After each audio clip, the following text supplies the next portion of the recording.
दोस्तों, हिंदू पौराणिक ग्रंथ और उनकी कहानियाँ बहुत ही रोचक होती है। उनके किस्से सुनने सुनाने में बहुत ही अच्छे लगते हैं और इनका ज्ञान जितना भी हो हमेशा कम ही लगता है। हमारे पौराणिक ग्रंथ आज भी लोगों का ध्यान अपनी ओर खींचते हैं। हिंदू ग्रंथों में हमारे देवी देवताओं के जीवन काल का वर्णन तो है ही, साथ ही अलग अलग प्रकार के विशाल जीवों, जानवरों और राक्षसों का वर्णन भी है जिनके बारे में बहुत ही कम लोग जानते हैं।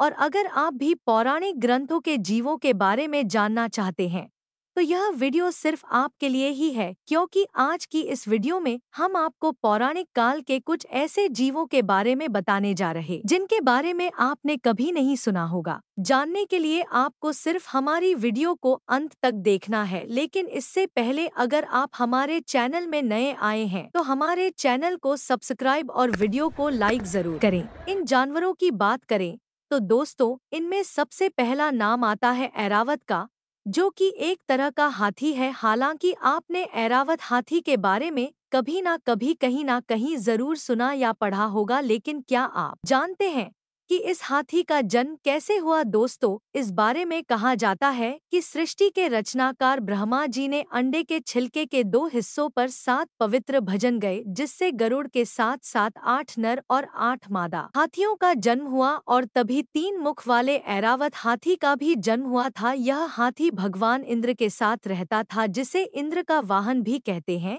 जो कि काफी शक्तिशाली और बुद्धिमान भी है। चकोरा एक पक्षी है जो कि चंद्रमा का भक्त कहा जाता है, जिसे लोग चकोर कहकर बुलाते हैं। यह पक्षी चंद्रमा की तरफ देखता रहता है, जिसके कारण उसकी गर्दन अकड़ जाती है। कई चकोर चंद्रमा को देखते देखते मर भी जाते हैं। चंद्रमा के प्रति चकोर के प्रेम के कई किस्से, कहानियां और कविताओं में सुनने को मिलते हैं। नवागुंजरा यह एक ऐसा जानवर है जो 9 जानवरों के अंगों से मिलकर बना है। इसका सर मुर्गी के जैसा, एक पैर हाथी का, एक बाघ का और एक घोड़े का होता है। इसका चौथा अंग कमल पड़े हुए एक इंसान की तरह होता है। इस जानवर की पीठ ऊंट की, पूंछ सांप की तरह, गर्दन मोर की तरह और कमर शेर की तरह दिखाई देती है। कहा जाता है कि जंगल में शिकार करते अर्जुन की परीक्षा लेने के लिए भगवान श्री कृष्ण ने इस रूप को धारण किया था। अर्जुन इस जीत को माया भी समझकर उसे पर बार करने ही वाले थे कि तभी श्री कृष्ण ने उन्हें अपने दर्शन दिए। दोस्तों, नंदी के बारे में तो आप सभी ने सुना होगा, लेकिन क्या आप जानते हैं कि भगवान शिव के वाहन नदी की उत्पत्ति कैसे हुई थी? कहा जाता है कि देवताओं ने भगवान शिव को शांत करने के लिए कामधेनु और कश्यप के पुत्र नदी को भेज दिया था।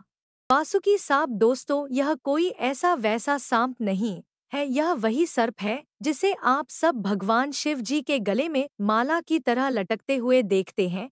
समुद्र मंथन के समय निकले विष को भगवान शिव ने पी लिया था, जिसे पीने में भगवान शिव की कई सांपों ने मदद की थी। इसलिए सांपों के सम्मान में भगवान शिव ने सांपों के राजा वासुकी को अपने गले में डाल दिया। यह सर्प भगवान शिव द्वारा पिए गए विष को नीचे उतरने से रोकता। तिमिंगला दोस्तों, महाभारत में आपने इस जीव का नाम सुना होगा। यह बहुत ही विशाल और खतरनाक जीव था। इसके सामने व्हेल मछली भी मच्छर की तरह दिखाई देती थी। जब यह जीव पानी की सतह पर आ जाए या शिकार करने के लिए गोते लगाए तो चक्रवात और तूफान आ जाता था। बुरु बुरु एक छिपकली का नाम है जो कि भारत के उत्तर पूर्वी इलाके में पाई जाती थी। यह छिपकली इतनी विशाल थी कि 20 भेड़ बकरियों को वह एक बार में ही खा जाती थी। 20 फीट लंबी यह छिपकली दलदली में रहती थी। भारत के कई इलाकों में इस छिपकली को देखे जाने का दावा लोग आज भी करते हैं। क्रोकोटा यह जीव एक कुत्ते की तरह दिखाई देता था, लेकिन सामान्य कुत्ते से तो गुना ज्यादा विशाल और भयानक था। यह जानवर अपनी तेज धार वाले दांतों से जानवरों की हड्डियां भी चबा देता था। इस जानवर की खासियत यह थी कि यह इंसानों और कुत्तों दोनों की तरह बोल सकता था। बिगफूट को वानर और वनमानुष जैसे कई नाम से जाना जाता है। कहा जाता है कि पौराणिक काल में यह वानर किष्किंधा नामक एक गांव में राज करते थे। इनका उल्लेख रामायण में भी किया गया है। कहा जाता है कि यह वानर मनुष्य से भी ज्यादा विशाल और ताकतवर हुआ करते थे। यह 8 से 10 फीट ऊंचे होते थे। कहा जाता है कि यह आज भी हिमालय क्षेत्र में पाए जाते हैं।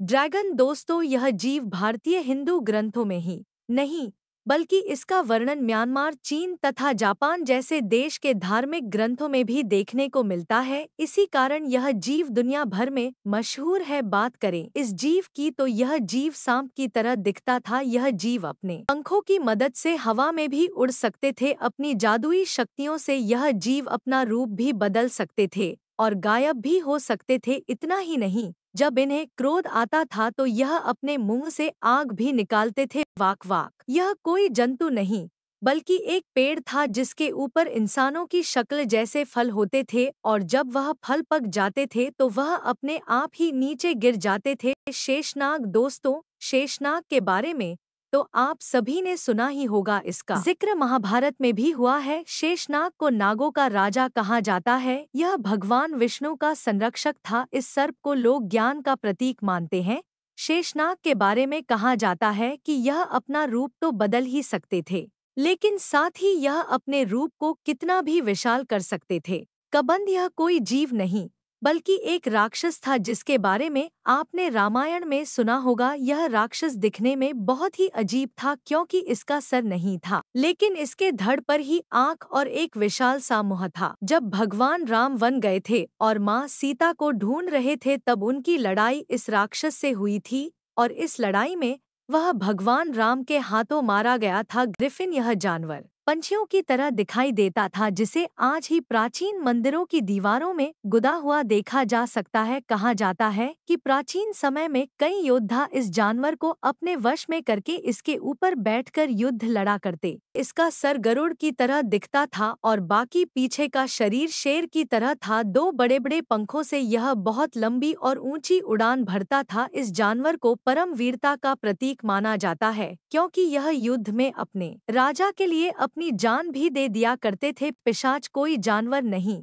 बल्कि राक्षसों की एक प्रजाति है जिसे मांस खाना और लोगों का खून पीना बहुत ही पसंद हुआ करता था। इन मायावी राक्षसों के पास कई शक्तियां थी, जैसे कि यह गायब हो सकते थे, अपना रूप भी बदल सकते थे। वैसे तो यह आकार में छोटे होते हैं, लेकिन जरूरत पड़ने पर यह अपने आकार को बड़ा भी कर सकते हैं।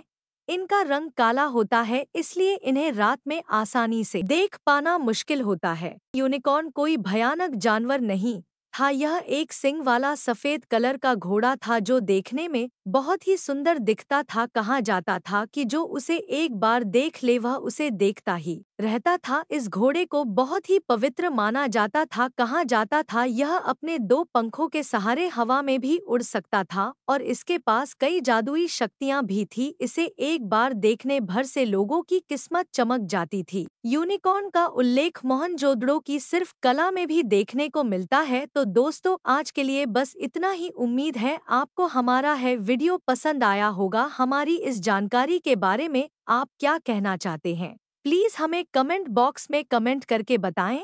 और अगर आप आगे भी ऐसी वीडियो को देखना चाहते हैं तो हमारे चैनल को सब्सक्राइब जरूर करें। हमारे साथ वीडियो के अंत तक बने रहने के लिए आपका धन्यवाद।